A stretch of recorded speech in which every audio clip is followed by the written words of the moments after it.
then we're going to talk about our decision. We did some polling and that will come later on today. Before I review our agenda, make sure you sign in. If you're online, make sure you sign in the chat box. My coworker Stephanie has provided that. And then I'm going to have Carmen. Carmen, can you hear me? Can you go ahead and translate that for me? Yes, I can. Buenas tardes, o perdón, buenos días. Bienvenidos a la reunión del día de Well, hoy. that's coming. So for our agenda, let me just come back. There she is. All right. Thank you, Carmen. ¿Sí me escuchan? ¿Sí?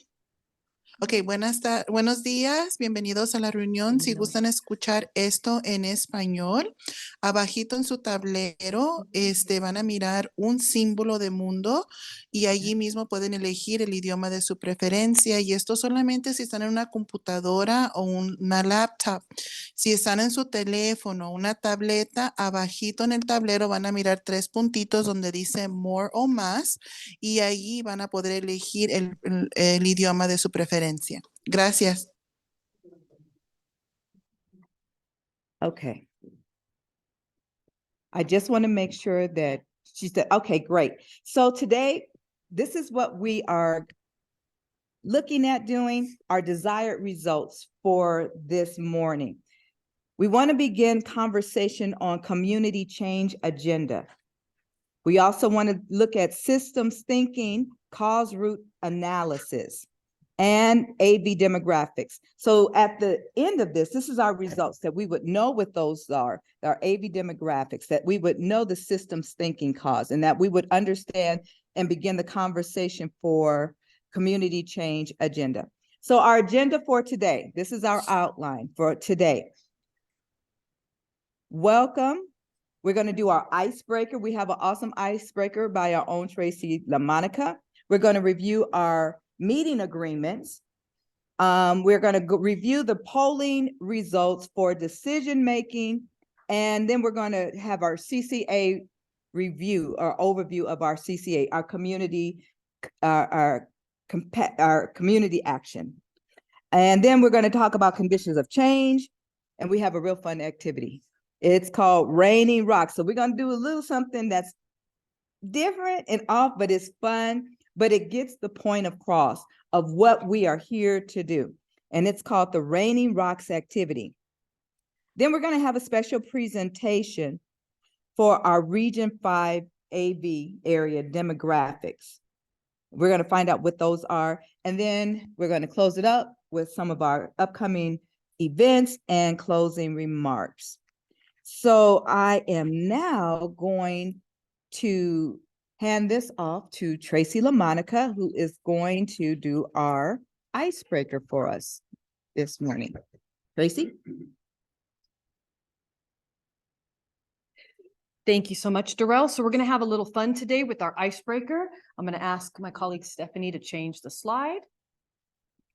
And for anyone who have joined us here in person, thank you so much. You're very welcome. Those in virtual Zoom land, you are as welcome as well. And so here we go. Unfortunately, we are marooned. We have stuck ourselves on a desert island, and there is no Johnny Depp for the ladies here. Yeah, so there's no Johnny Depp. There's no money here. We're just stuck here on this desert island, but there is hope. And the hope is that you can bring 3 people with you. They can be dead or alive. And when we say dead, we mean having passed, not a zombie. And so you have 3 people that you can choose to be with you when you're stranded on this non-Johnny Depp island. So if you have paper in front of you, for those of you in the person with me here, write down any 3 people that you would like to have with you on this desert island, and those in Zoom land, in Zoom world, please take a moment to jot it down on your computer or in front of you, those 3 people. So we're going to take a moment and I'll be back.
Okay, everyone, so we're going to wrap this up. I'm going to first go to our group here in person.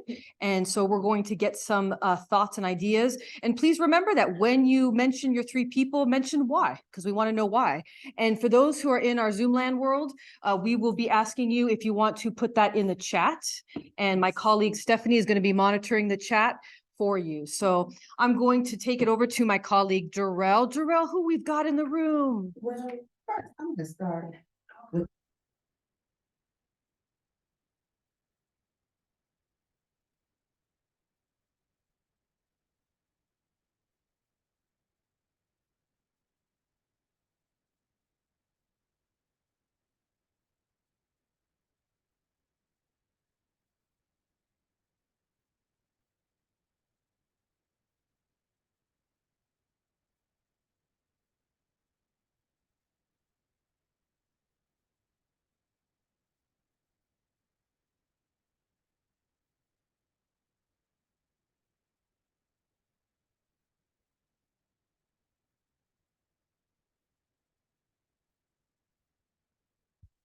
You want to put those three people in the chat? Okay, Sheila just joined us, so she might not be ready, but Denise, who are your three people?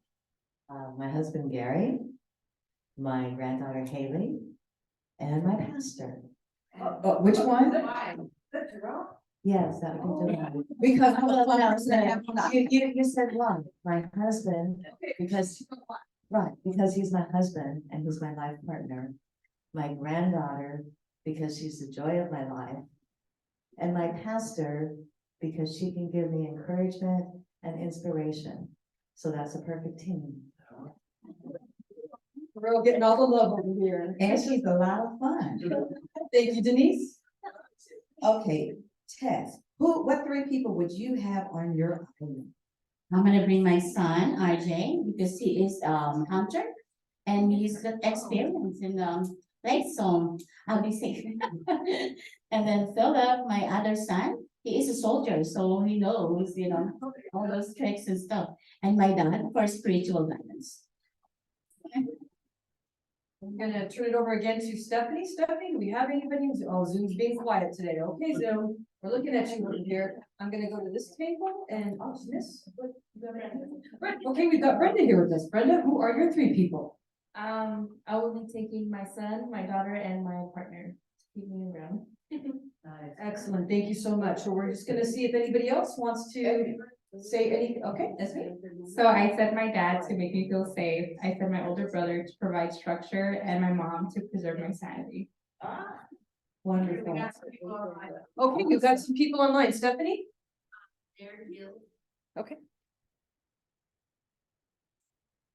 So we have Bear Gills, natural survivalist, and then Carla said Steve Irwin. Steve Irwin. I love Steve Irwin. We Okay. got John Plant, builder who uses natural resources. Who else do we have? That's it.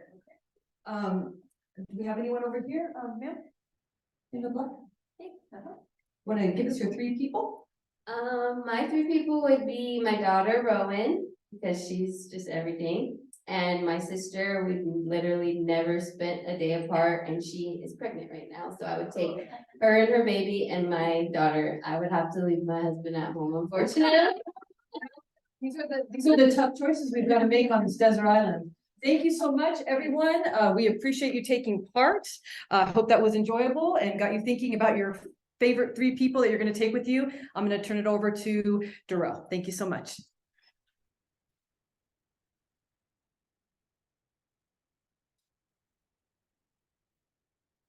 So next, we're gonna turn this over to, what do we have, Maylene or Flora or Yilda? Yilda's gonna come and she is going to read our meeting agreements. She's gonna have, we're a little changed, what she's gonna do is, we have the meeting agreements up there and we're gonna go around the tables and. if we get Oh. Read one at a time and then. Smart. Get everybody records. Smart, that way we get everybody's buy-in. Come on, ladies. Thank you. So I'm gonna start on this side. Yeah, so like we mentioned, we are gonna be reading our meeting agreements that we agreed on as best our regional meeting. And I will go ahead and start with Ellie. Be punctual. Staying present and engaged and on topic. But focusing on the future.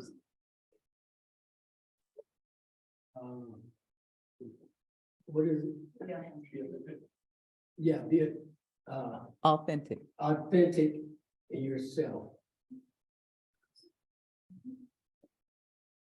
One person speaks at a time.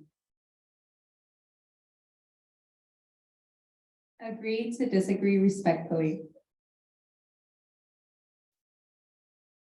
Denise? Finish your sentence, not your paragraph. Step up, step back. Exercise confidentiality when necessary.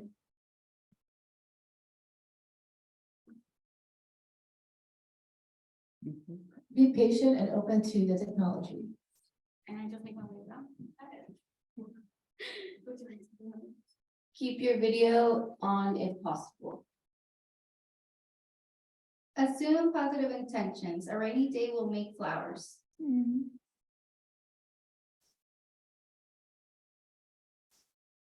Separate person from the role. Be creative and have fun. And have Stephanie? that to for agreements. Thank you. Thank you so much. For those of you who are in person, thank you for reading those. Thank you, Yilda. I'm going to have my coworker Stephanie come, and she's going to go over the poll for our results for decision making. Stephanie? Hi, everyone. I'm Stephanie. I'm the program specialist here with Best Start. First and foremost, we want to thank everyone for putting in your votes, and we do have a decision. So for decision making, everyone had decided that it would be majority vote. So that is what we chose. And a little background on the majority vote. Okay, so the principle of majority rule has several functions.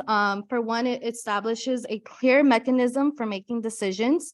A majority of 50% plus one decides an issue or question.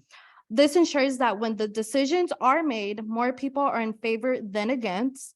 The principle of majority rule is essential both in ensuring that decisions can be made and that minorities cannot prevent the majority from deciding an issue or an election.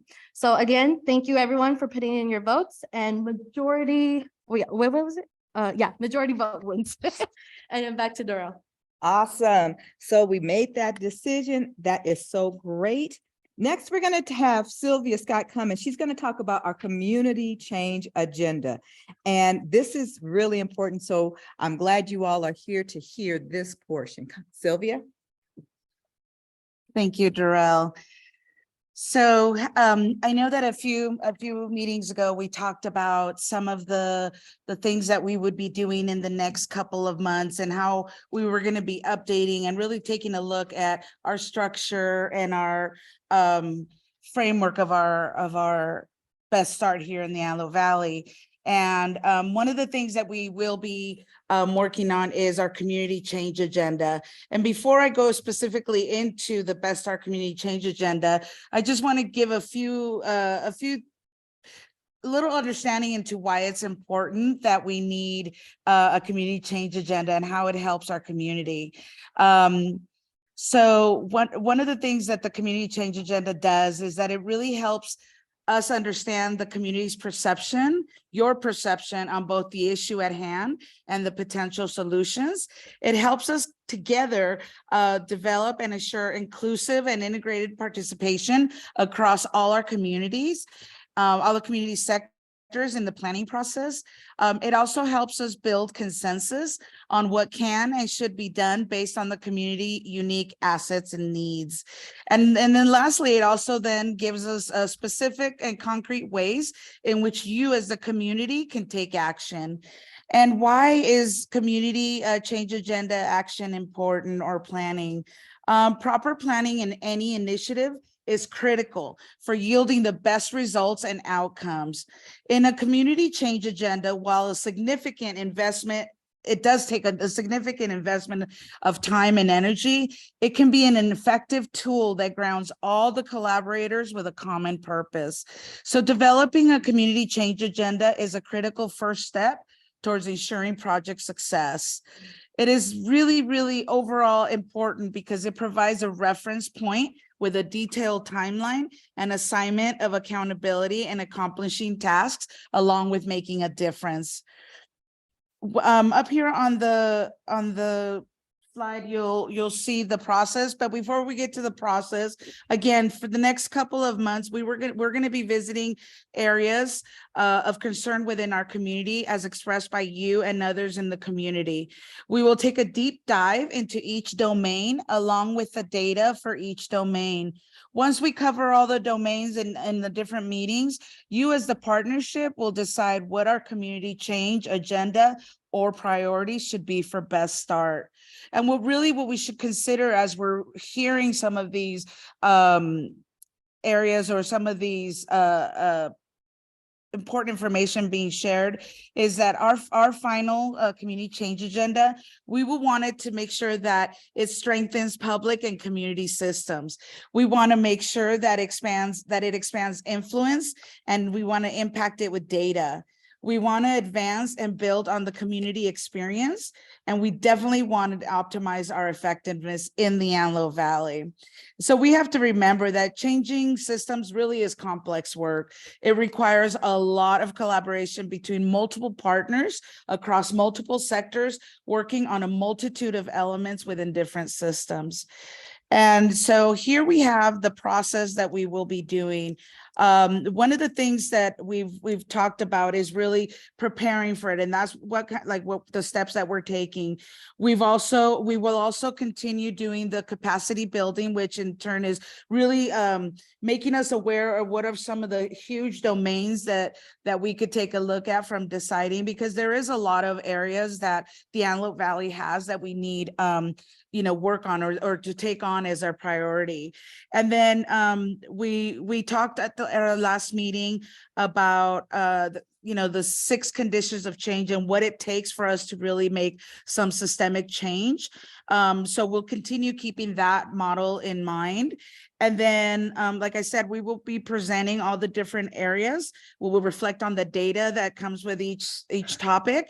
And then as we keep moving forward, again, it'll be reflection of a topic, reflection of data.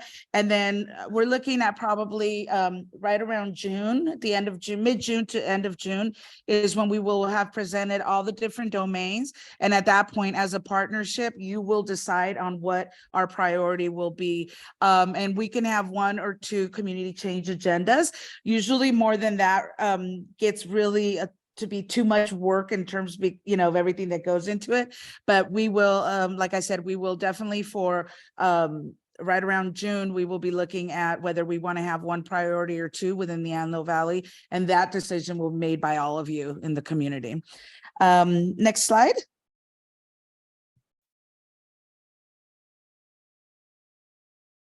So what this is another little video about community change or the six conditions needed to make impact and changes in our community and our systems.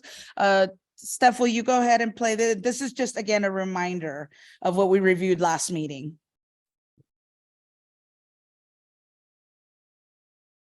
Can't hear it. Actually,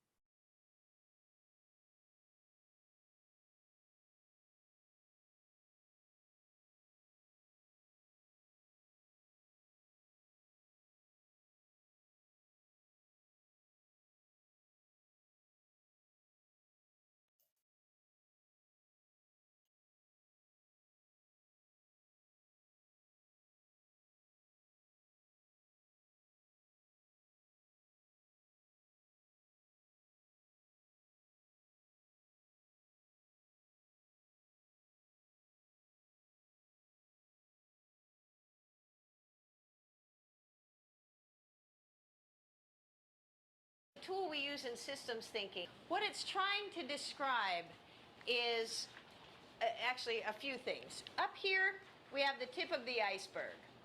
Some people call this the event. If we're operating at the events level, or some people would call it the symptoms level.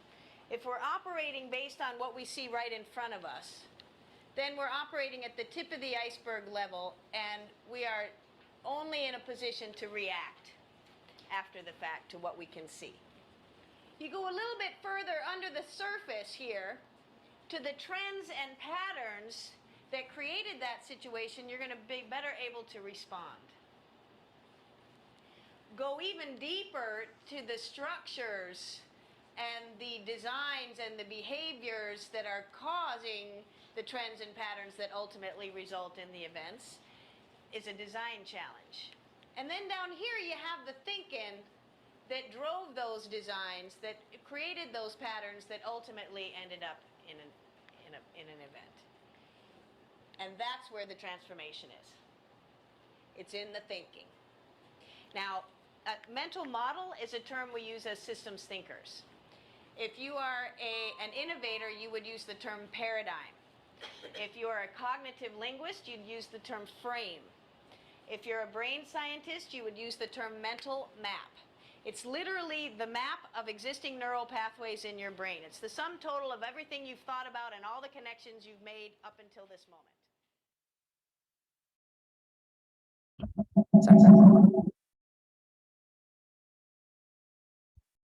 Okay,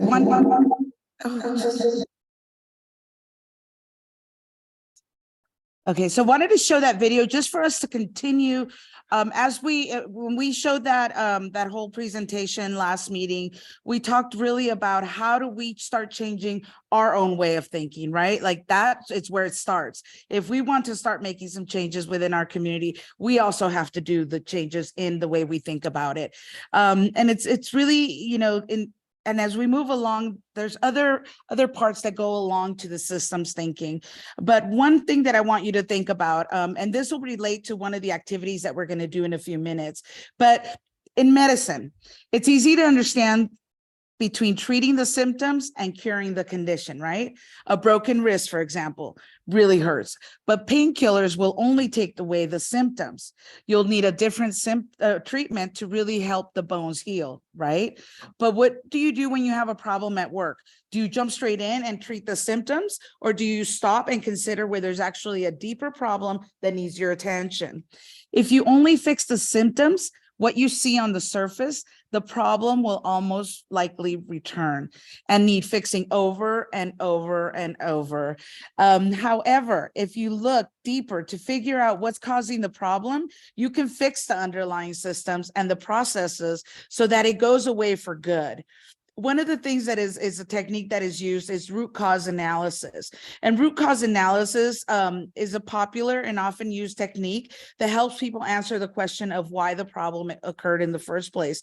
And what we want to encourage you all is to start practicing this root cause analysis in everything in your everyday life. Why? Because when we're looking at the different areas that we may see as our community change agenda, we're going to think about not the symptoms, but we're going to think about what are the root causes of some of those issues that we have within the systems that deal with our community. And root cause analysis really assumes that systems and events are interrelated. In an action, one area triggers an action to another and so on. So by tracing back these actions, you can discover where the problem started, excuse me, and how it grew into a symptom that you're now facing. Next slide with the video. I'm going to show you another short video that really gives us a really quick but like clear understanding of what the root cause analysis is.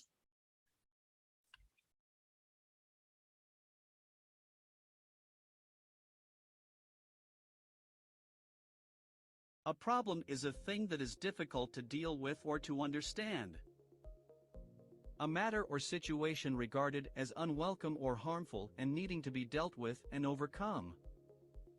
So, have you ever faced a problem and tried to solve it by all means, but it returns back repeatedly? This dilemma usually happens in our personal lives and in the organizations we run or work at. Many people deal with problems only by their symptoms, therefore they apply symptomatic solutions.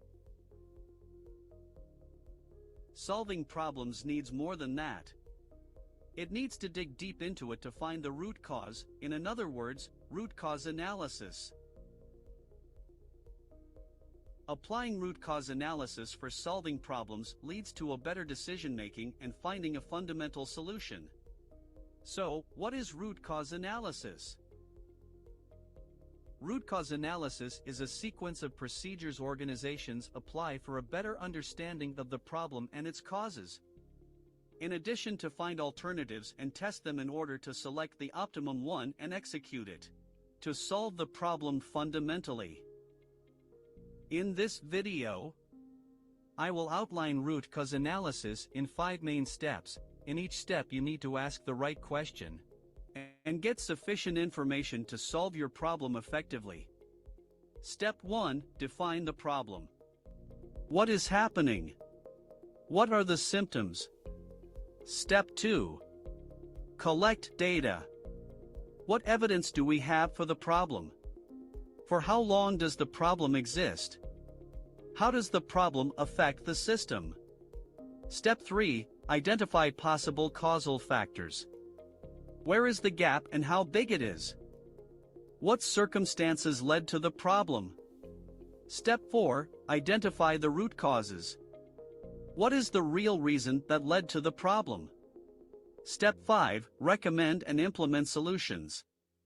What measures are to be taken to prevent the problem from happening again? How to implement the solution? Who will be responsible for the implementation? What are the pros and cons of implementing the solution?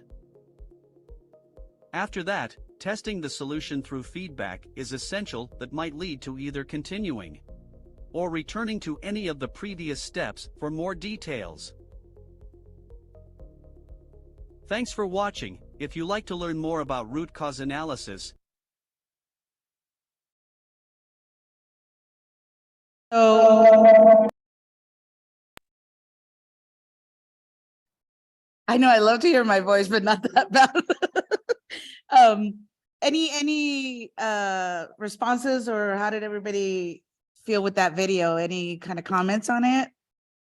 Anyone? Go ahead, Kelly.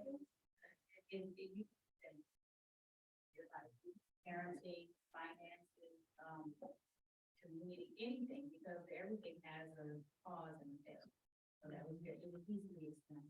Yeah, it explains it at a basic level, right? And then we could apply it to so many areas of our life. So I really like that. And we're gonna use that. Both videos that we looked at and this conversation we're having, we're gonna really put it into work today. We are gonna have an activity that is called, if you can go to the next slide. It's called Raining Rocks. And what it is, you'll find on your tables, there is a story. It's in English on one side and Spanish on another, and it's called Raining Rocks. And what we're gonna do first is together as a team, if we can have Darrell and Tracy go around and help with the microphone. And what we'll do is we'll take different people read one full paragraph of each of the story, and hopefully the people from that are virtual, you're able to hear them. Like I said, we're doing it with the microphones, and then we could we'll read the story and then we'll have our assignment set up after that. You want me to start first? Sure. Okay, so Denise, you're first. Once upon a time, there was a little town in the mountains called Monte Cristo. One winter, a villager, taking a walk in the hills, finds a man lying down in the snow. He has been hit by a falling rock. The villager, being a very caring person, uses her jacket to bandage the injured man and carries him back down to the village.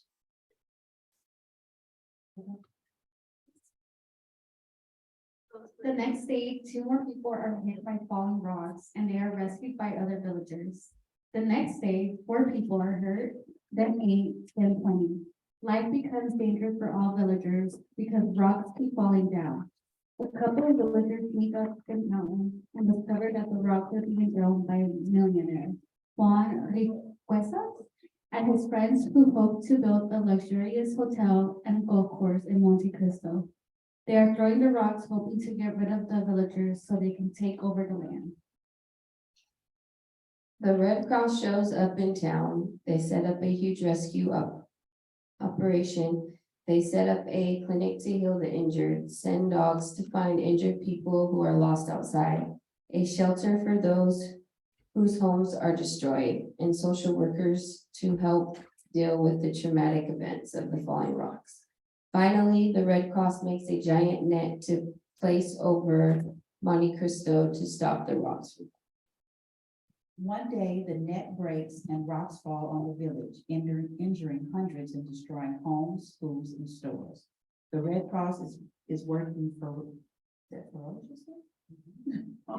furiously, to heal and provide shelter. From then on, the rescue work became an important part of the villagers' lives. Everyone becomes involved in helping those hurt by the falling rocks. 3 months later, at a town meeting, a group of villagers get together to make a proposal. They are sick and tired of the falling rocks, of their people being hurt, and they want to change the situation. They propose that the villagers unite and go up the mountain to demand that Juan Riquezas stop dropping the rocks. The mayor and other politicians disagreed, saying Monte Cristo needs everyone to stay in town and keep the rescue effort going. If anyone leaves, they might not be able to continue tending to these injured by rocks.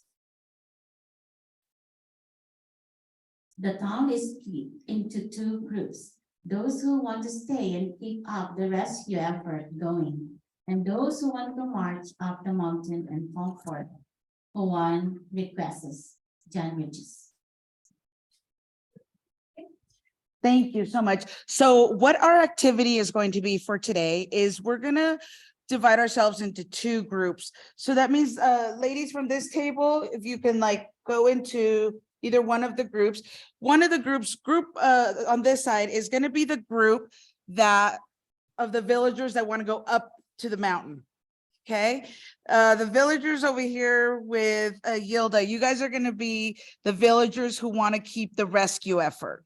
And as you'll see on the wall, there are several questions that are being asked. And as a team, if you can come up with answers to answer these questions. And then what we'll do this for about 10 to 12 minutes, and then we'll have everybody, we'll come back together and then we'll share some of the information and then we'll continue the third part of the activity at that moment. Any questions? So we need this group to go. Yeah, they can, if these two can split over to that table. Maybe one, two here and one there. Sure. Yeah.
trying to get the Jamboard. Okay, here we go. And then I will share my screen.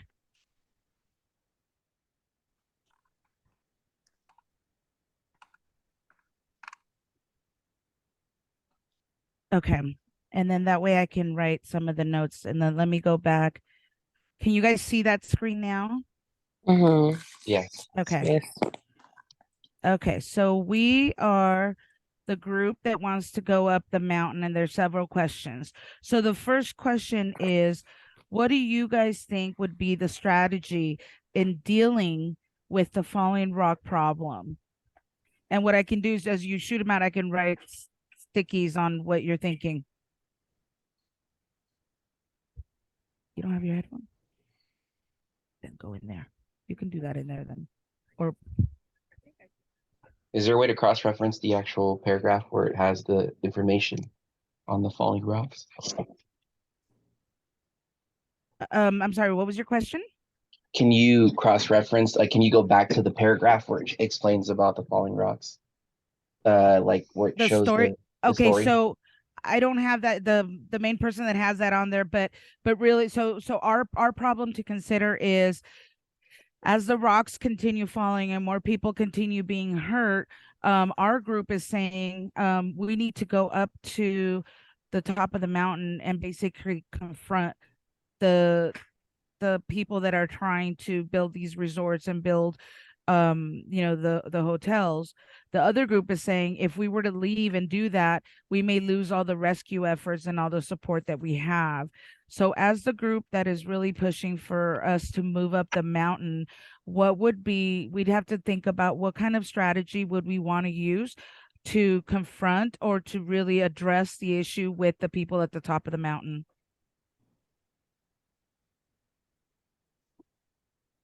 I think Yeah. one strategy that I would go off right off the bat would be to identify key people to represent the group. If we can't afford to send a large group, maybe like 2 or 3 that can carry the message, get it across, and that are going to go in with a strategy of conflict resolution and not just like, I don't know. They need to be strategic, right? Yeah, and one of the things that I encourage, that we are being encouraged to really look at is, as we come up with our strategies and what tools we want to use, are they strategies that really will cover more of a symptom, or are they strategies to deal with the root problem of all this? So, but I like identifying key people to get the message across to do the conflict resolution. What else can we do? So my mind works a little different, obviously, because I'm law enforcement. The thing that's going through my mind is you have falling rocks, and we got to get that to stop first. So the quickest way to get that to stop is to find out where those rocks are coming from, obviously, right? What part of the mountain they're coming down. And we have to get a message as quick as possible to at least get the rocks to stop falling so we can get up the mountain. So how do you go about that is first find the location, right? And then once you find the location, what's the quickest way to reach that person who's dealing the damage down below? So if I'm taking this literally, as far as this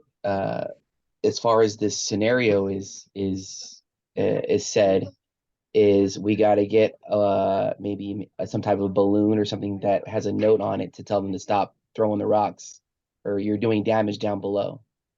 That would get the rocks to temporarily stop, giving us an opportunity to get up the mountain to question whoever is getting this done. Yeah, it sounds like safety. You're saying safety first. So safety is my priority. Yeah, Yeah. life, protection of life is first. So we have to get the rocks to stop immediately, and then we can have the discussion after. Right. Then communication. Yeah. Yeah, how to get that communication. Yeah, that's, I And don't this know, is like just quick coming thinking. from, yeah, this is just coming from law enforcement. Whenever we have a situation, the situation has to be stopped so there's a lull in order to find out what the root problem is.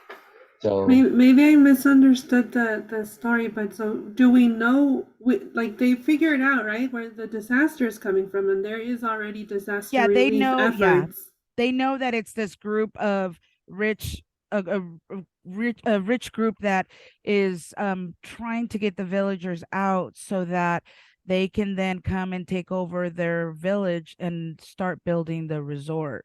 So we kind of know, but we don't know exactly who they are. We just know that it's a couple of them. So that's what we're trying to go when we try to go up there. Like, what is our strategy of dealing with them? But definitely Right. starting the safety of obviously asking them about stopping the rock throwing. Obviously it's huge because that's the first thing we want to address. And then what do we want to address after? Once we do that, how do we want to address them to try to basically, we're like the salespeople trying to get them to not buy this car. Like, we want you to not want our village. What can we say to them to try to make that happen? Yeah, well, I think that also, you have safety. You also have compliance. So now we're talking about liabilities. Now we get into the legal aspect, um, where this is an aggressive move because this is not how you do it. The communication. Like you come to the table and talk, but just to be a resort and create damage that causes a liability. So sometimes you're going to have to get that legal team to go and address, the CEO and the planner of it. So when we, thinking, as far as the strategy, and of course it's communication, but now the question is effective communication, to where um results happen, because a lot of times, um like you said, like someone's aggressive to you, you could be, natural instinct may want to be aggressive back, because some places they have ran out companies. But another way too is sometimes the company thinking that the villagers don't have the knowledge or the protection as far as the legal aspect, where if there are people being harmed, right there, that liability will be so high where it'll defeat the outcome of the resort trying to establish business. Right? Like, So and I would say if you legal. have So I'm enough gonna, people saying we're gonna, all file lawsuits, are they yeah, gonna, judges may halt any kind of movement happening for there. So it's important for yes, them to know that, right? yeah. So it's a temporary, like, yeah, you can get immediate cease and desist. You can get that immediately, but long term, two is now you have damages though. If people was hurt, if their property was hurt, so this taxing a lot of time can be something that could be used as a bargaining chip in that discussion. So I heard a lot of good things, like Yeah. that went forth the, safety and the previous one. So all aspects of strategy is using every uh, resource that you have. Right. So I'm gonna move us to our next question, if you guys are did you want to put those in like okay with order that. of The next activity or? question is, yeah, if um do you think your strategy will be successful? Why or why not? Yeah, absolutely. Our strategy was successful once you remove the ability to save lives first, right? Then you send up the legal team, as the doctor stated, for negotiation services or practices, right? Then once discussion is had and you guys come to an agreement, you got to make sure it benefits both teams, and this is pretty much universal. When someone does something so out of the ordinary, they want someone's attention to speak, to talk to. Once they have your attention and they're willing to speak, then that's when negotiation practices come into play. This is normal throughout all types of situations, and I don't see a gap where it would not work unless the negotiations fail and you guys don't come to an agreement. That's the only way it would not work. And I would say too that you would want these people to really understand that um you know, just because you want a resort in this town, let's look at the bigger picture.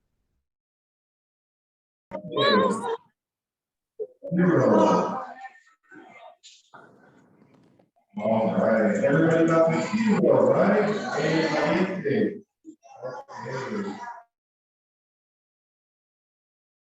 Okay. Is the Indian country.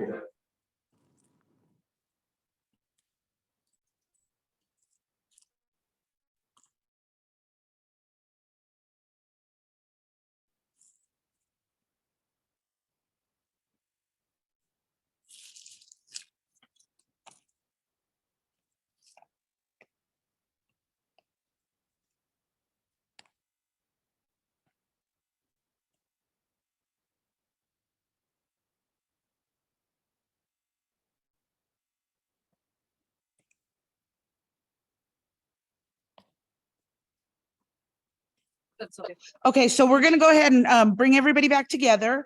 What we're gonna do is we're gonna take a few minutes to have each group, both in person and virtually, maybe share maybe one of their questions or two of their questions. With our group online, we're barely moving into group or the second question. I know that these are thought-provoking questions, and to even come up with strategies, you know, I don't think we had enough time, but we can definitely share some of that. And maybe if I can get a microphone to this first table over here. One to each table, just, huh? Okay, so if we could, we'll do the in-person first, and then we'll go to the virtual. And if you can share at least your strategies and to think, will they work or will they not work? How about that? So we'll start off with Tracy's group. Okay.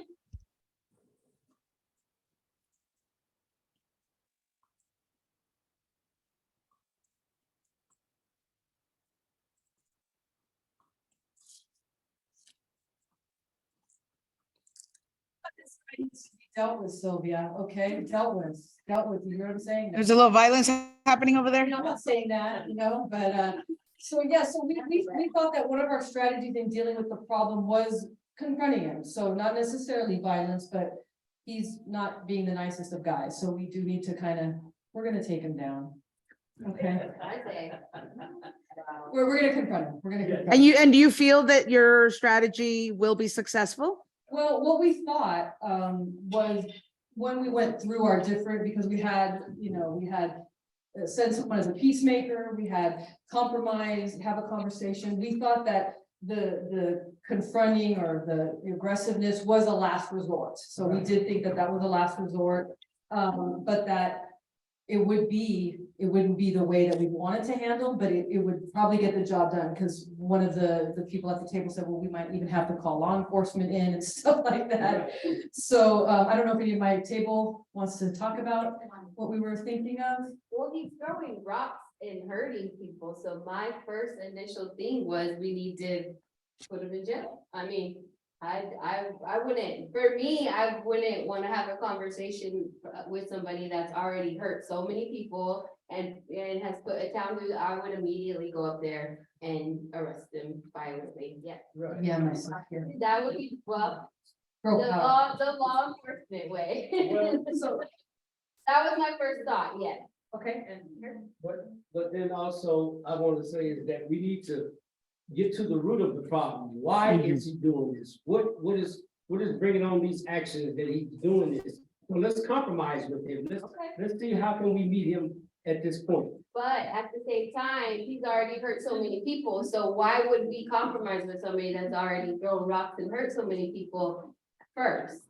I feel like we need to approach that situation and say, hey, what are we gonna do? Just forget that he hurt so many people? And this is Sally Jesse Raphael. I'll be back with I you know what, this is perfect. These are the conversations. No, we do. He needs to go to jail. We do need realness, and you know what, again, this is just an example of when we're actually moving and we pick our priorities and what our agenda is going to look like. These are the conversations we're going to have on what community projects we're going to do, right? And why we're doing them. So these are like the perfect kind of conversations. I'd like to add just for the Zoom group, before we move to your group, with our group, and we had a sheriff with us, so our group, you know, was really thinking law enforcement too, and yeah, Deputy Green. And so, but really what we were looking at is, number one is safety, right? Making sure that no one else was getting hurt, and then and really taking a look at like so the strategy was about making sure no one else got hurt, and that they even understood what they were hurting, but also send up some legal team to start talking about, you've hurt people, you've damaged property, and you're trying to steal. So, you know, a land. So our thing was really about talking about liability of them, talking about the legal, you know, ramifications of what's happening, and really then start the negotiation process.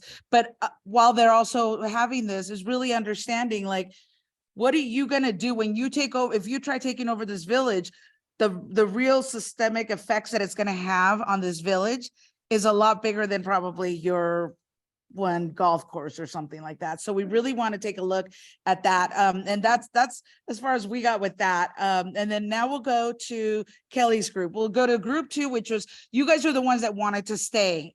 Okay, go ahead.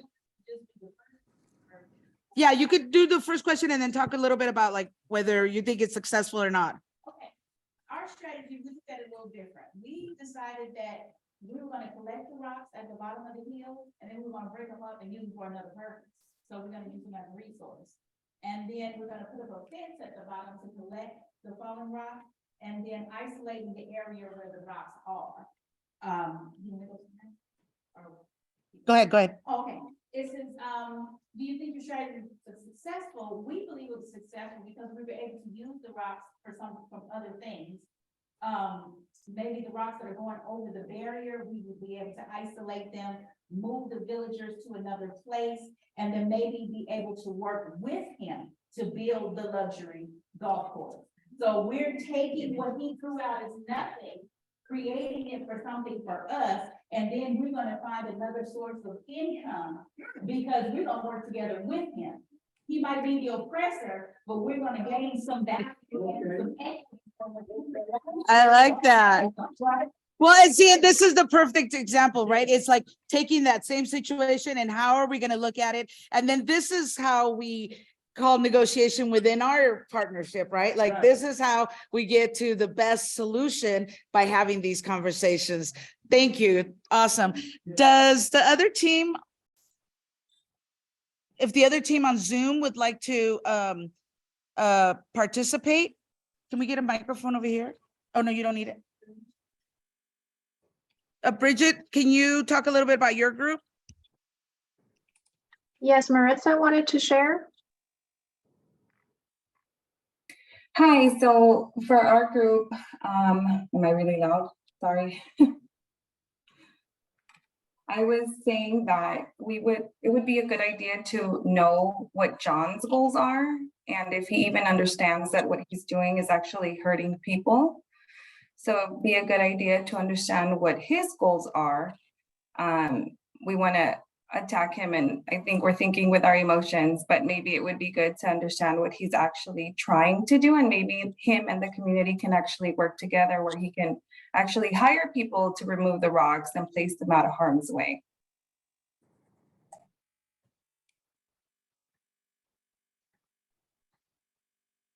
Alyssa, did you? One of the things that we're going to do now is we are going to stay as a whole group, and Yilda, can I have you, Yilda or Flora, can I have you guys be the writers on those 3 sheets up there?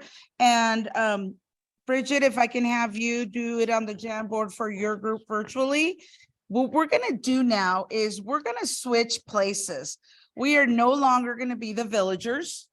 We are now going to be this group of what do we want to call them? Of investors, the group of money, or the or those people. And what we're gonna do is we're gonna put ourselves in their shoes with this thought. As we're doing these questions, and Flora, if you wanna read the question out loud of what they are, and then we can all pitch in to write answers, and then Bridget will do the same thing online with the Zoom group. And then, so do we leave this on? That way, because they'll hear it. Okay, so we're gonna go ahead and start these questions. And Flora, go ahead.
I don't hear anything. I just want to make sure that my mic's working.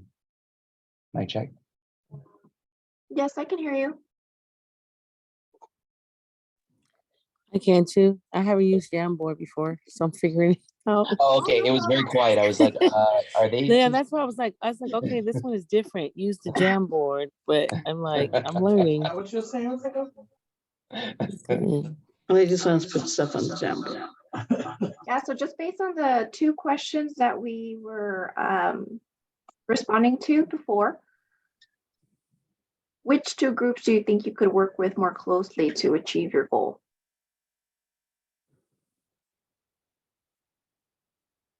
So if you can't use it, you can always tell me and I can add it to the Jamboard, or you can place it on the chat and I can add it for you.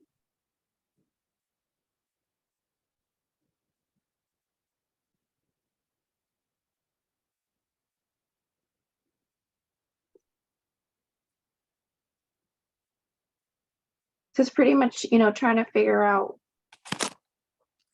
what strategies you like best, in your opinion, and how well can we achieve this goal with these strategies.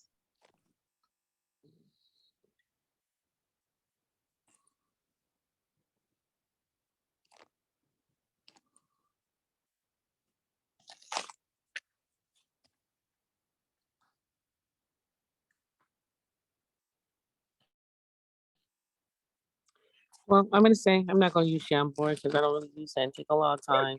No problem. But I'm gonna say from hearing, I think before, like when we was talking about decision making and we was talking about majority rules, and I think I'm kind of like more like that, with both sides. I just want a lot of times the best outcome, and if and I don't like I avoid like we can use the word drama or toxic, relationships or whatever.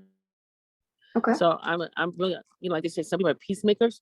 So I really like the peace. So if I'm with any, group and, it's for peace, I could work with it.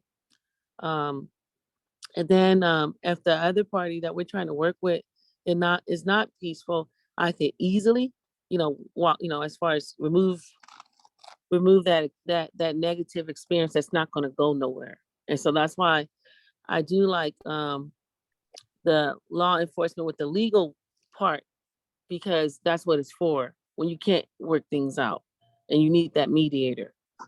Right. It's a very good response.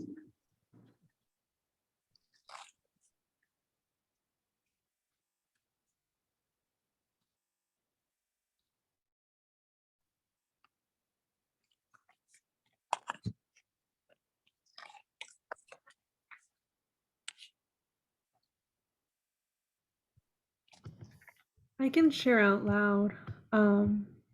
I'm trained in emergency response and patient care, so I feel like I'd be more used working with those who are injured. I also don't like conflict, so I'd probably just be like, you guys go deal with it. I'll deal with those who are injured. So I think knowing what our strengths are has a lot to do, right, with where we're comfortable. Right. I think that if people voted and were like, Carla, you go up, I'd be like, no, I need people to back me up. If they, I'd have to make sure that I have a team who knows what the goal is, why we're going up there, and can support me. Otherwise, I can't do it. Not on my own. That's why, as Carla is stating, everybody knows what their strengths and weaknesses are. So as a team, you always want to be able to know this information, whether it's what we're trying to do, right? It's community based, so we want to know what every member's strengths are. That way, if help is needed, right, that other person is there to back you up, like you stated.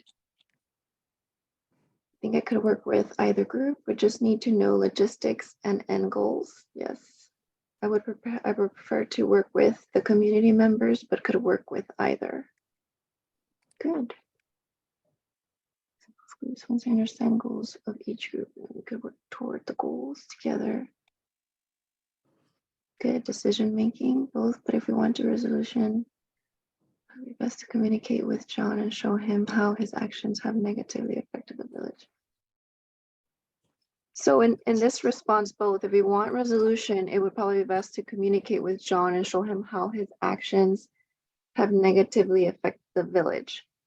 That is a good point, but what if John didn't care to hear about how it has affected I the mean, village? John and his team have straight up murdered people because they Yes. did not do planning, they did not do their research well. There has to be accountability, and I think the community is gonna want some of that. Like, it's not just about talking like, hey, you need to change things. Like, no, you've murdered people. Like, your actions have caused detrimental deaths in the community, right? And at that point, for me, it's just like, no, we need law enforcement to come and arrest this guy.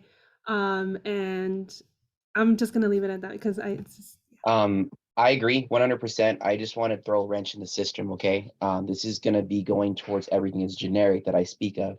You're going to run into people that have a big voice, but the background of that person with the big voice has done detrimental damage within the community, right? So the question is at what point are you willing to tolerate what that person has to say based off of their previous history, whether that be murder, whether that be rape, whether that be whatever the situation may be, at what point is that word no longer valid based off of the history of that person, aka activists, aka people that have a huge voice in the community, yet they have hidden agendas. So take that into consideration when you're thinking about what's going on. As she said, this person was a murderer, and now he's voicing his opinion to get what he or she wants. So is it for them personally, or is it for the better of the group?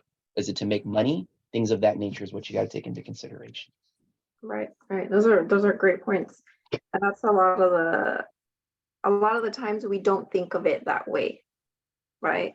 We don't ever want to think about specifically the person, but how it affects everyone else. And are we also saying about people in positions in the community? Sometimes it's about who they know.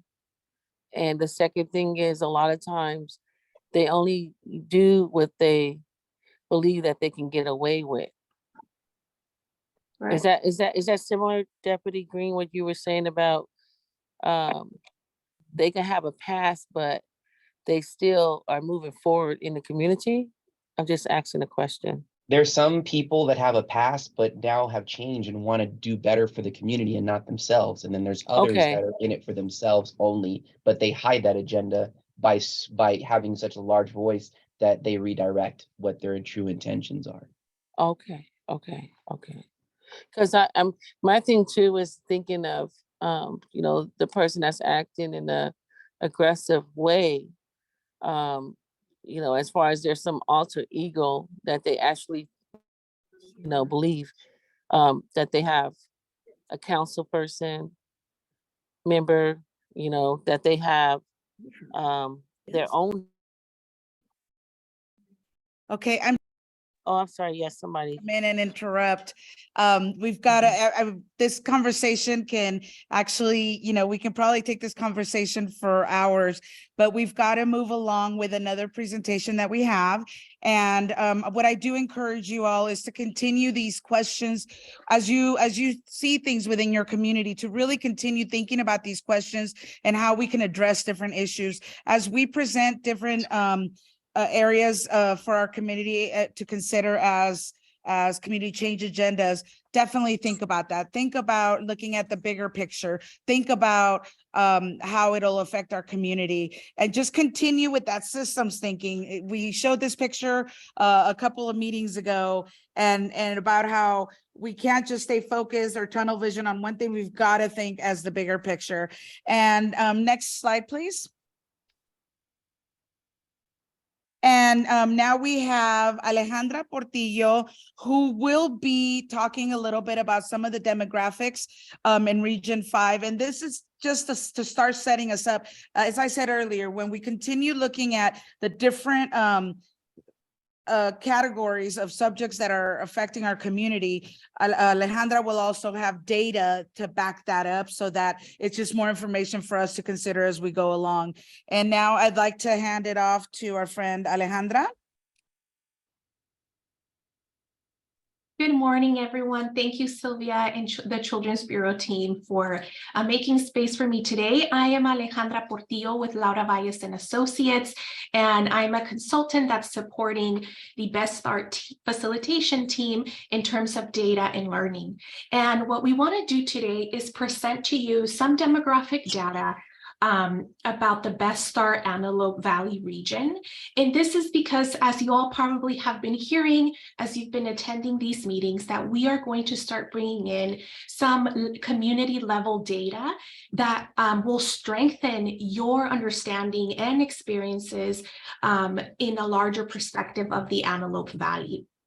And so this first presentation is intended to nest and to provide a foundation for the future data presentations that we will be integrating as part of these regional meetings so that you can move forward with your priorities around your systems change projects. And today, Bridget will also be supporting me during this presentation. So our results for today will be to review Best Start Antelope Valley demographic data, to reflect on this data, and to connect the demographic data points to larger systems and or conditions in the Antelope Valley. So this is what our next 30 minutes will look like today. First, we're going to do some grounding. We're going to review the 6 conditions of systems change, which I'm sure you're probably familiar with. This is something that Sylvia and the Children's Bureau team have been really discussing in the last couple of months. And then we'll jump into our demographic data review, and we'll have a closing. And I really want this presentation to be a discussion between all of you and those who are in person. So if at any point you have a question or a comment, please raise your hand or go off mute so that I can see you. For those who are in person, please feel free to chime in as well. So first, I want to do some grounding. When we review the data points, you will see that we have disaggregated or broken up the data by specific communities. And so as you review that information, we ask that you focus on systems and conditions and not on blaming or shaming individuals or communities. The focus of this conversation and data presentation is on reflection and learning, but also to uplift the lived experiences that you all have, so that you can add additional meaning to the data. But what do I mean when I say when I say systems or conditions? When we talk about systems, here I have some examples of what these might be. So we have government systems, which include local, state, federal entities and departments, the criminal justice system, which includes courts, police, or prisons. The health system could be made up of hospitals, clinics, or other health companies. The education system is made up of the schools, school districts, or other entities or companies that may publish curriculum, or the ECE system. So these are larger entities. And then we also have the economic system, which is made up of banks, institutions that create jobs or employment, public, and also state entities. So as we review the data, we ask that you think about what are, if we're reviewing data about high school graduation rates, well, what systems might be responsible for that kind of condition that's showing up in our communities? Could it be the education, government? So really uplifting these entities and systems as a way to review the demographic data. And now I briefly want to review and nest our conversation in the 6 conditions of systems change. So as you all have seen, the 6 conditions that often hold a situation or a problem in place are the practices. So these could be practices that nonprofits engage in or other organizations, the resource flow, so how the financial resources or non-financial resources are flowing throughout different entities. It could be the relationships and connections. So the quality of connections and communication among different organizations, stakeholders, and community members. Also the power dynamics. So what are the distributions of power between different entities, organizations, and community members? It could also be policies. So it could be policies that are implemented by government or other organizational rules and regulations. And then one of the hardest conditions that keeps a problem in place are the mental models or mental structures. And these are the habits of thought or deeply held beliefs by individuals. It could be held beliefs by communities or structures, institutions, and larger systems. So I'm going to stop here. I've said a lot. So does anyone have any questions, any thoughts for both the in-person group and the virtual space? No? So I'm scrolling through. All right. If at any point you have a question or a comment, please feel free to stop. I want to hear your voices as well. So with that, I'm going to move us to give you a large overview or a snapshot of the Bestar Antelope Valley region. So the data that we will be reviewing today is primarily around the boundaries that you see in this map here. So the total population of the Bestar Antelope Valley region is 395,384. There's 113,035 children under 18. The children under 5 make up slightly over 27,000. And there is a total of 116,309 households in the region. And these are the top racial and ethnic groups by region. So as you can see here, we've broken it up by several regions in the Antelope Valley. We have Lake Los Angeles, Quartz Hill, East Lancaster, West Lancaster, East Palmdale, and West Palmdale. We also provided you here with a breakdown for LA County and California, so you can do the comparison. So what are some things that we notice here about this graph when we look at the racial and ethnic breakdown by region in the Antelope Valley? Any thoughts or comments?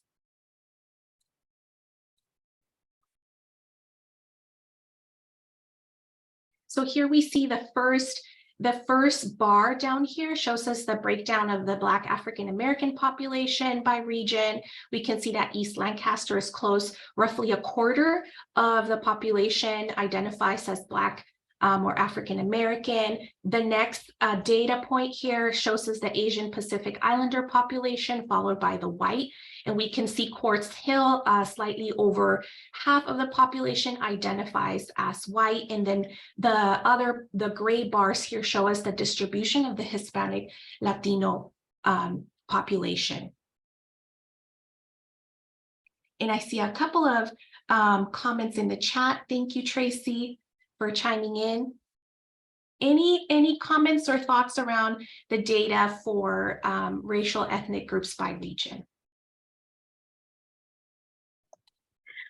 I do notice that our district, I'm from East Side Union School District, and our district for our students, our demographics matches very closely to what you have on East Lancaster. Thank you. So I think it's a really accurate. Thank you for sharing. So I appreciate that you're making connections with some of the data points that you're familiar with already, given your expertise or your area of work. Thank you very much for sharing.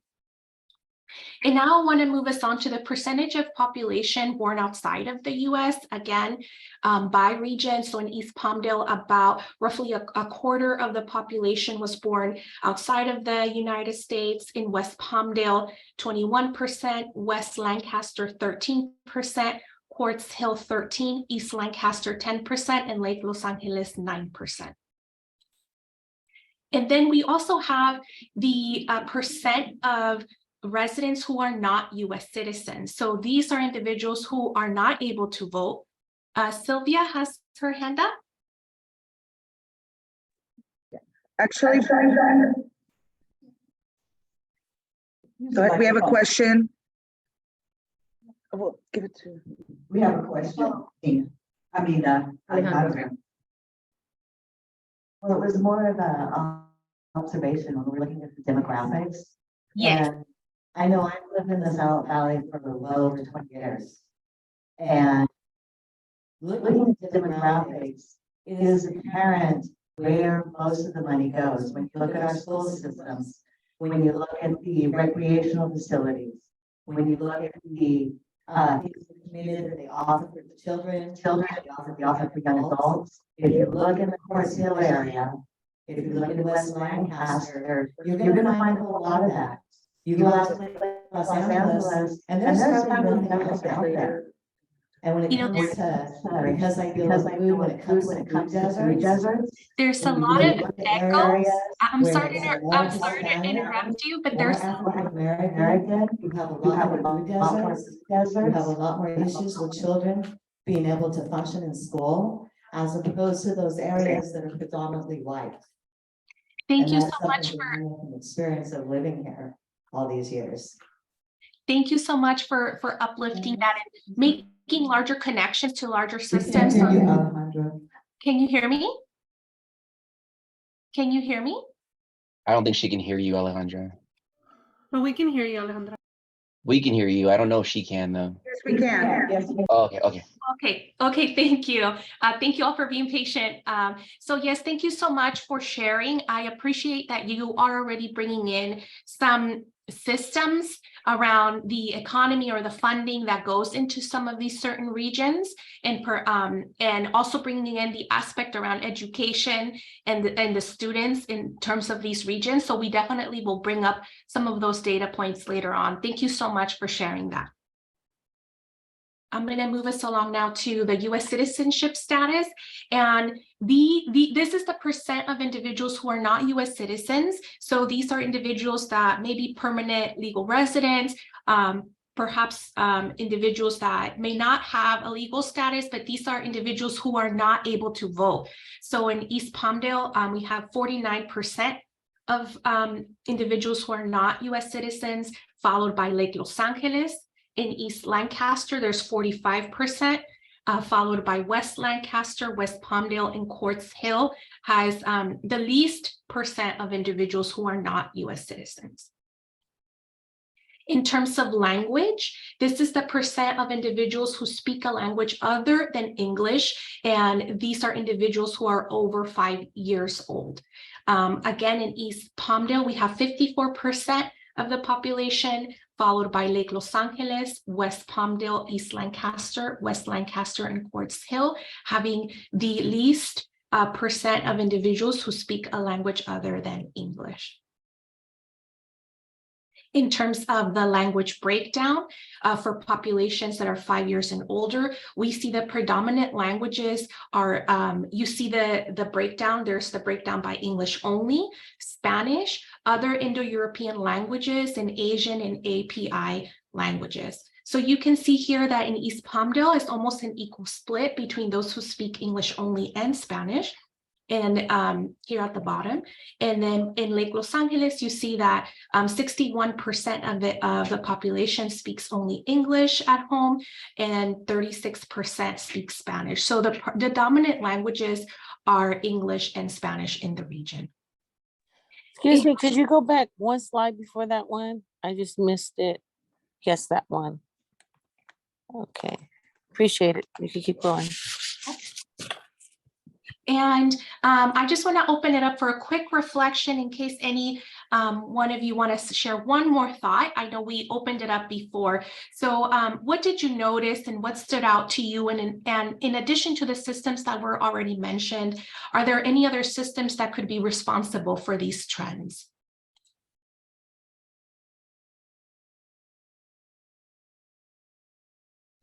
I just want to make one note. Just remember, when it comes to why a lot of this place is racially divided, the cost of living is extremely high here in California, right? So obviously the realtors are in it for the money and not to help out low-income families or middle-income families. So they're going to make as much money as they possibly can. And someone with money that moves into the neighborhood is obviously going to increase the value of a house because they're willing to drop cash on a house, whereas a middle income family or a low income family will never have that opportunity to do so. What tends to happen, I've been out here since I was 13, I'll be 40. So I live on the east side of Lancaster.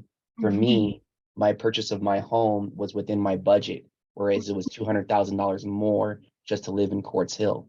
And that could be because of an investor buying up the area, or it could just be, you know, a person happened to fall into hands of a previous owner of that house.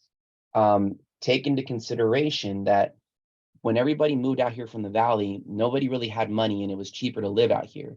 But because of the cost of living skyrocketed, it caused a racial divide because a lot of people of color didn't have the opportunity to recover from where they came from. They ended up having to go with whatever was cheapest, and that just so happened to be the east side of Lancaster. Thank you so much for sharing, because you uplifted several systems in your comment. One is the housing system, which is made up of, you know, realtors, the banks, and we all know that people of color often have harder times accessing these financial resources to purchase homes in different areas. So that is definitely a system that you brought up, along with the economy and the rising cost of living. I see Tracy, you have your hand up. Tracy?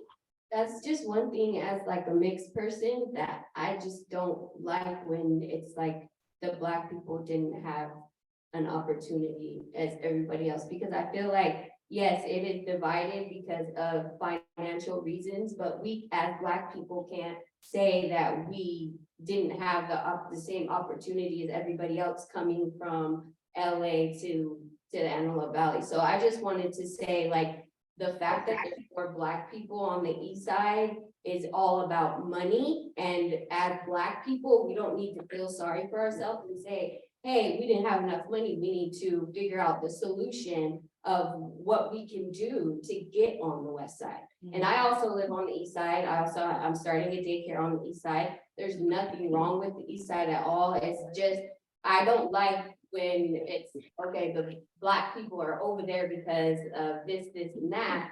As Black people, we need to stand up and say, we can create our east side just as good as the west side, number one. And number two, we have all the opportunity, all the resources. As a Black community, we need to go out there and get them and do what we need to do. And nobody should feel sorry for us. Thank you. I agree 100%. My thing is, it's not that we don't have the opportunity to do it. It's just that it takes longer for someone that's already got money to jump into Quartz Hill and purchase a home. For me, being where I came from, I didn't have the money to purchase in the west side. That don't mean I'm going to have the money later on. It may take me a little bit longer than the average person that's already got money to purchase something in Quartz Hill. Yes, you're right. Everybody has the opportunity to make money regardless of the color of their skin. It's just a lot of the people that came out here didn't have that kind of money and they weren't able to purchase over in Quartz Hill. But now that you're out here, there's no excuse to make that money and actually eventually get to where you want to be. Thank you so much for sharing, both of you. You uplifted one is leaning into strength-based perspectives and what are the strengths of the community and how can we use this data to uplift the root causes, right? And you both mentioned the economy, and definitely that is a system that we uplifted initially in the presentation. So it's how can we find the root causes while leaning into the strengths of the community.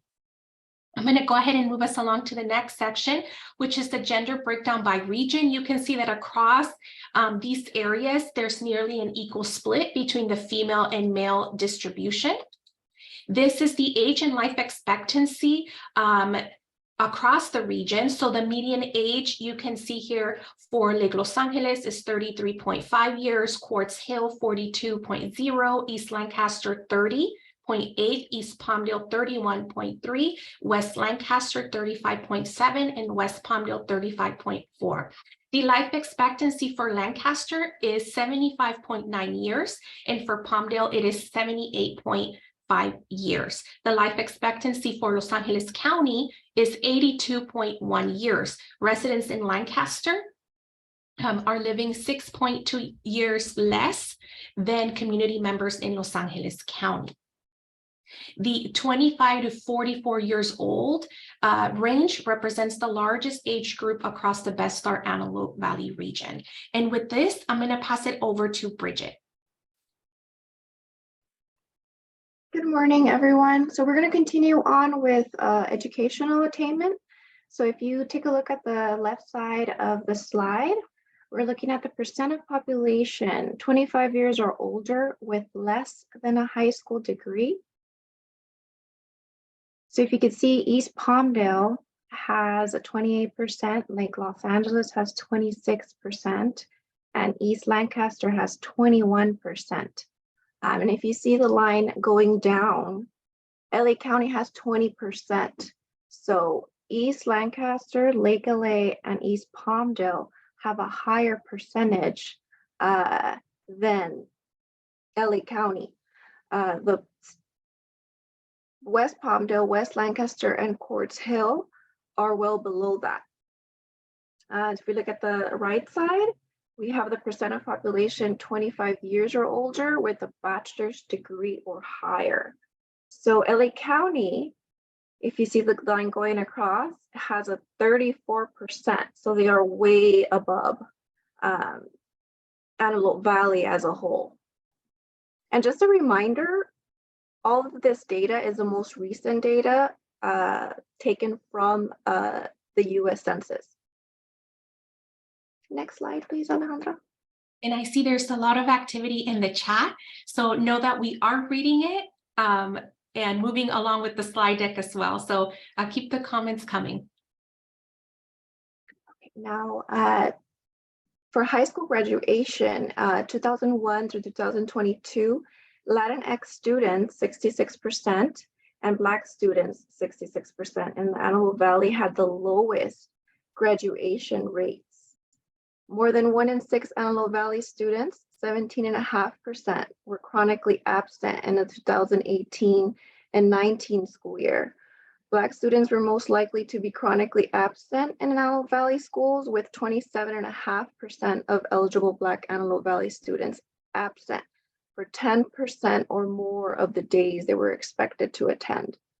The Antelope Valley Union High School District had a total rate of 80.3%, comparable to the LA County average. The lowest graduated rates, Black students, 73.1%, students who identify as 2 or more races, 80.9%, and Latinx students, 81.5%. Now, the Acton Agua Dulce Unified School District had the lowest graduation rate at 35%. Now, as far as educational attainment, what do you notice? Once again, what systems or conditions could be responsible for these trends? And we ask that folks in the in-person space share. We have about 10 minutes left. You can always share at the end. We have just a couple more slides to go. So if you look at the income, poverty, and household size, once again, it's broken down by region. So we have Lake LA at 52,500 for the median income. We have East Palmdale at 63,000, East Lancaster at 64, nearly 65,000. West Lancaster at 73, Quartz Hill 105, West Palmdale 111. And then you have the average household size also broken down. And then we look at on the right side of the slide, we have the percent of the population living below the poverty threshold. So LA County is 13.9%. So West Palmdale and Quartz Hill fall below that. And if you look at AV overall, we have a higher percentage than, say, LA County as a whole. So what does that tell us, right? LA County is such a huge area, as well as, Antelope Valley being part of LA County, but how much higher that percentage is. So just keep that in mind. Next slide. Now the employment status, once again, we have it broken down by region. So we have the employed, West Palmdale 57%, Quartz Hill 55%, East Palmdale 54%, West Lancaster 50%, East Lancaster 48%, and Lake LA 42%. And now the unemployment rates by region. We have East Lancaster, Lake LA, and East Palmdale have a higher percentage than LA County at 7%.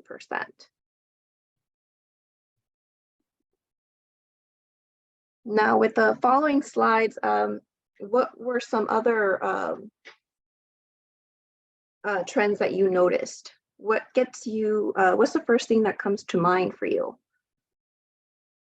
You guys can come off mute if you like, or you can share it in the chat. And also those who are in person, please feel free to chime in as well. Dorel? I just had a question. How often is this data recorded? Is it annually, yearly, or what? How often is this data recorded? That these statistics that we're getting from the data is what's really going on. So this data is, oh, go ahead, Bridget, go ahead.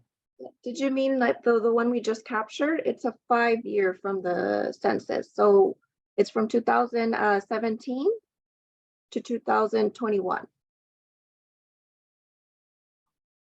So this is the newest data available for the census. Did that answer your question? One of the other projects that Best Start AV is doing is we're collaborating with Catalyst California, and they're creating, along with community members and other partners from other organizations. They've been working since July, August, putting together what we call the State of the Child Report. And it's gonna take a look at all, I mean, this is just a few of the things that you're gonna see in there, but it's gonna have a lot of other things that really impact the environment and the Antelope Valley. And they're gonna actually be presenting some of the updates of what we have at our next convening, which you'll get a flyer of that. But then the final report will be done in June, and we'll do a final printout. And that is data that's just taken from this past August to now. So it's the most current data that we'll have. Okay.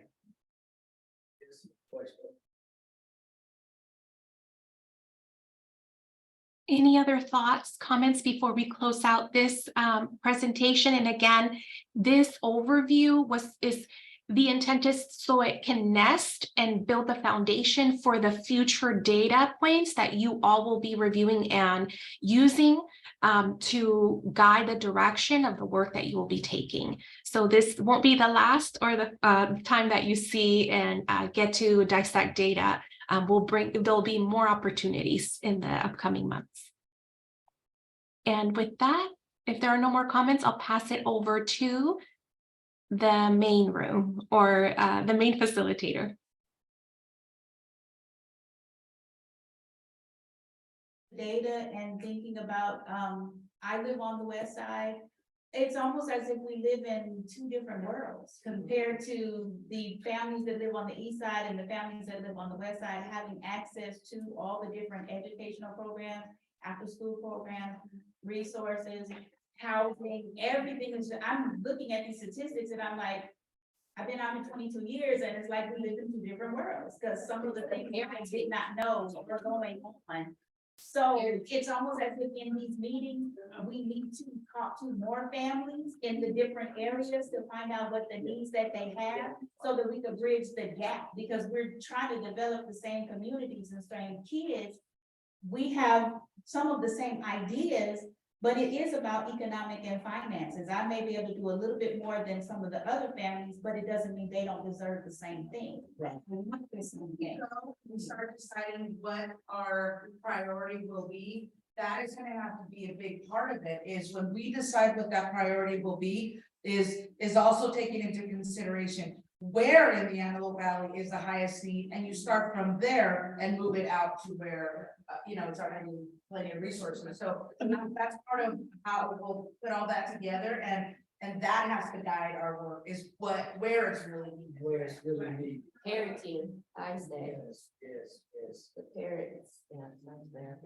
Because there's teachers that don't even wanna. They just, and they told them, that's who did the. Yeah, because they don't want to be on the basis of part of the English. Yeah, they do that. Yeah. Okay, can everyone hear me? Yes, no? Now? Yeah. Yes, thank you all so much. We're gonna go to the next slide. We want to continue these conversations. We want to see you. I know we'll be talking about data at our convening. So stakeholders convening March 21st. We also have our diversity, equity, and inclusion workshop on March 17th. So that's tomorrow. Join us virtually if you can. And then it's Child Abuse Prevention Awareness Month coming up in April. So we just want to give you a heads up. There'll be activities and things going on through the community that we'll be collaborating with. So thank you. Next slide. So we hope to see you virtually at our convening. It is set for the 21st from 10 a.m. to 12. And again, like I said, we're going to continue these wonderful topic. If you're here in person, we have the flyers and the reminders here. Please step up and feel free to grab those. Also here at AVPH in person, we are hosting our AVPH annual baby shower resource fair. Everyone is welcome. There's no need to RSVP, but if you know a pregnant or expecting families postpartum, send them over. Anyone can join us. There'll be lots of fun and vendors, all free. So thank you all for joining us. I'm going to pass it over to Mr. L. All right, we're coming to the conclusion. Just briefly, for those who showed up in person, if we don't have your email, I think you can sign in and we can get your email. Stephanie, I could believe captured that information for those who wanted to sign in. No? Okay, there we go. So in the chat, and for those of you here, just kind of jot down and we'll have the microphone and just kind of go around. But in the chat, I would like for you to share at least one word, and we're going to call it the waterfall. So put it in the chat. I want you to describe one word that you felt, how you felt about today's meeting. One word. Don't push send yet. Just put it in the chat. And when I count down, I want everyone to push send at the same time. We'll say it out loud. Yeah, when I say send, y'all say it out loud. So it's gonna be we're gonna have a screaming match. I'm gonna do the 1, 2, 3. I'm gonna do the 1, 2, 3. So 1, 2. Wait for it. Wait for it. 3.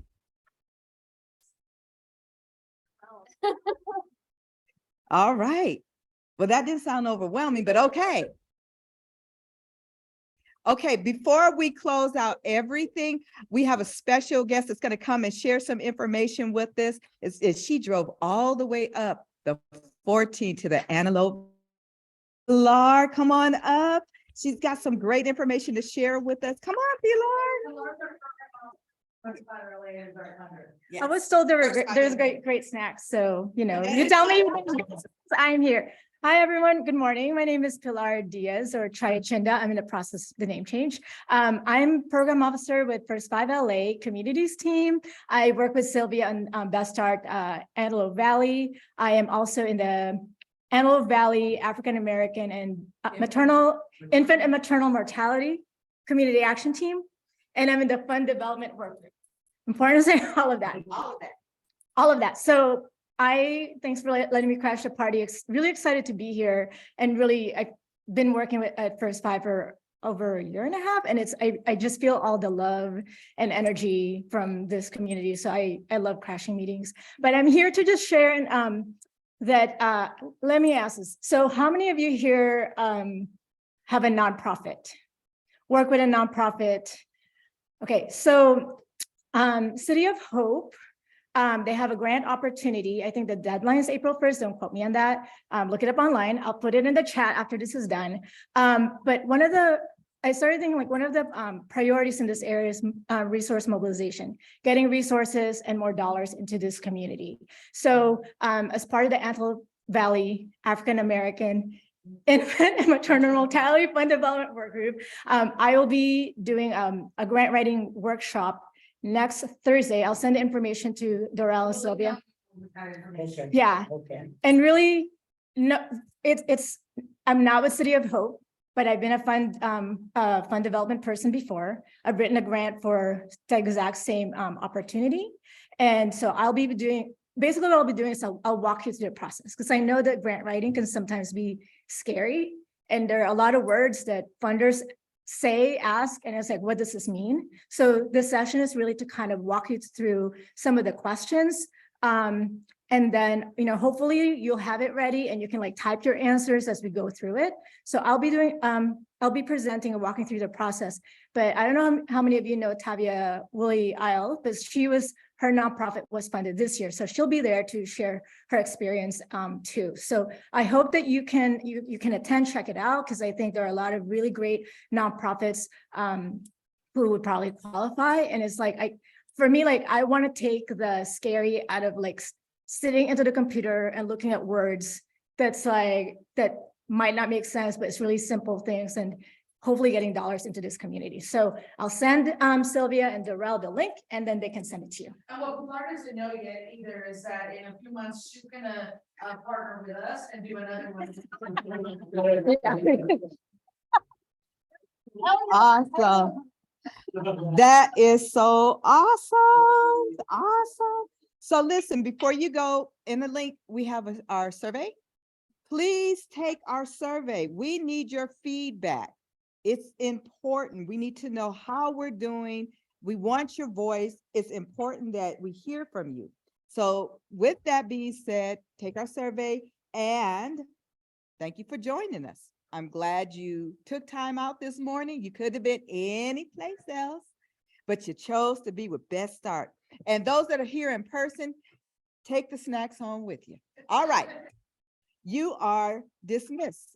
We will see you next month. Oh, the convening.